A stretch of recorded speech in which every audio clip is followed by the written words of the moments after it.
Okay, I've got a hazelnut latte for Bond, James Bond. Whoa, is that a gun? Dude, you can't have that in here. It's a coffee shop, not Burger King.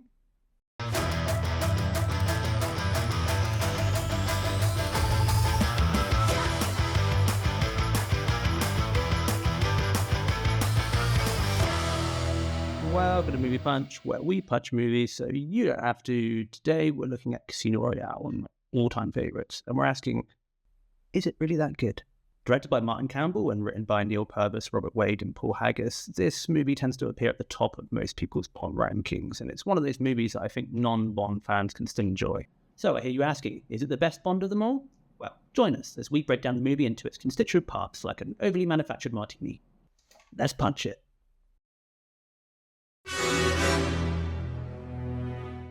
Speaking of martinis, that sounds pretty good right about now. Producer Wendy, what do you reckon? Really? You make me a martini? Wait, do you know how to make a martini? Okay, well, she's off to maybe one, but the phrase, how hard can it be, doesn't fill me with confidence. Okay, let's talk story, because nothing else really works about it. The movie takes the best elements of the novel, the relationship with Vesper, the showdown with Le Chiffre, and turns it into this story about a rookie agent becoming James Bond.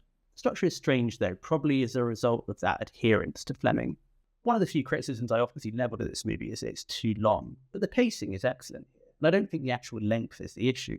What makes it feel longer, I think, is that this movie sort of has 4 acts. The first act introduces us to Bond and his need to see the bigger picture and rein in his impulsiveness. The second act tests that by putting him into situations like the airport and poker scene. And then the third act culminates with his kidnap and torture and his rejection of the service in favour of a life with Vesper.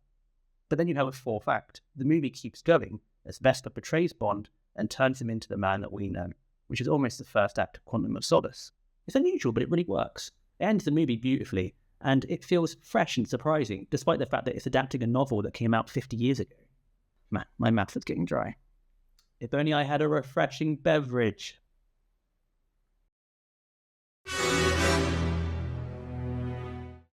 With a Bond movie, I'm looking for great action and cool moments, and Casino Royale delivers on both for me. The opening parkour sequence is just this perfect blend of action and character, where every beat reveals something new about James Bond.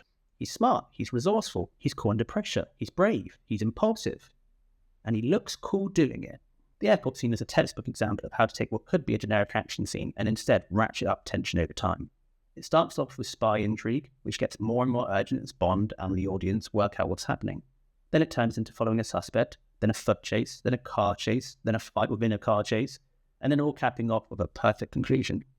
And talk about cool moments, this movie is littered with them. I feel like Casino Royale is the movie that I want to show writers to say, sure, a strong structure is important, but there's something even more important. Make your character do cool stuff. Play poker with millions on the line. Win cars, run through walls, put on a tux, mouth off to an unassuming bartender. Casino Royale has swagger. I'm not sure if the massive text was obvious enough. Maybe I should get t-shirts printed. At this point, I want to talk about Martin Campbell, because outside of Bond diehards, he's not a name director, but I feel like he should be. I get that there are some underwhelming movies on his CV, and some people might just see him as a journeyman director, but I have 2 issues with that. One, this movie is just too damn stylish to be made by a journeyman director. That opening black and white scene, for example, just is cool, and it pushes an old franchise into a new and interesting territory. And 2, how many terrible action movies are out there with poor framing, or choppy editing, trying to hide sloppy stunt work or just poorly shot action?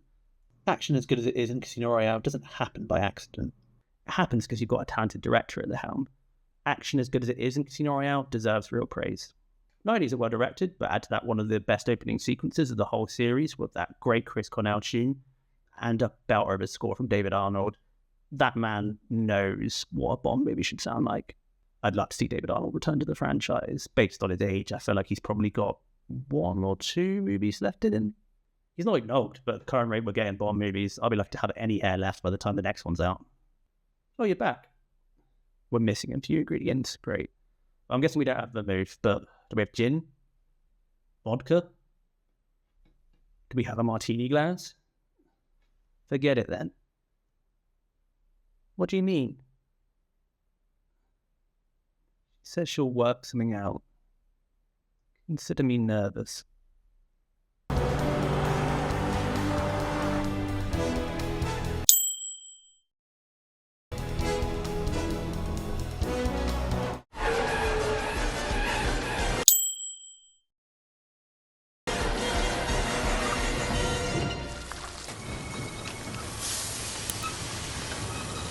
Well, let's ignore the banging and crashing coming from the kitchen and talk a character now.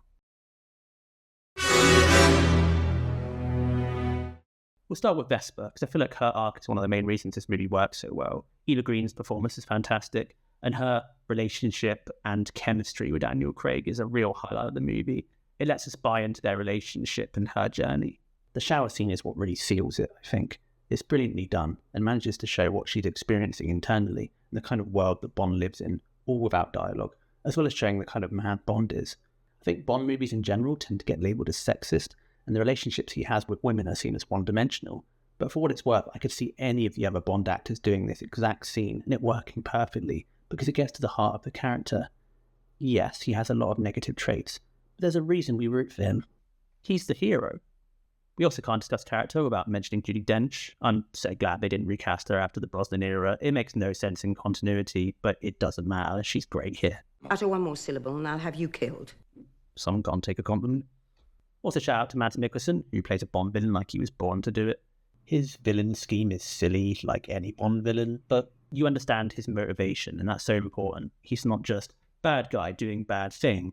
He's under pressure, and he's doing what he has to survive. There's obviously one last person to discuss, and that brings us on to our last segment. I think the later movies tarnish this a bit because it's easy to forget that no one was really convinced when Daniel Craig was cast as Bond, and yet he absolutely nails it. Bond has this presence, this swagger that he just embodies every time he's on screen. I think a great example of this is the opening credits. They had stunt guys in to do all of the silhouette work, and Daniel Craig was on set to advise them how to act like Bond, and after a while he just said, "Let me do it." The man knew how to act like Bond, and he cared enough to make sure the audience was always getting him. Whatever you think of his overall tenure as Bond, I think we were lucky to have him.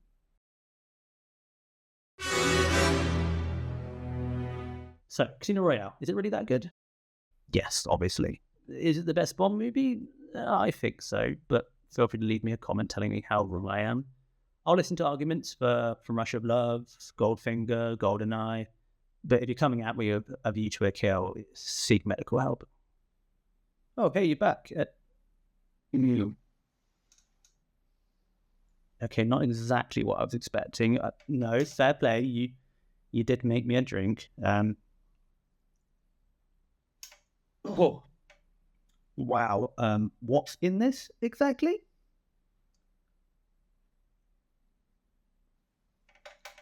Are you insane? Pepsi.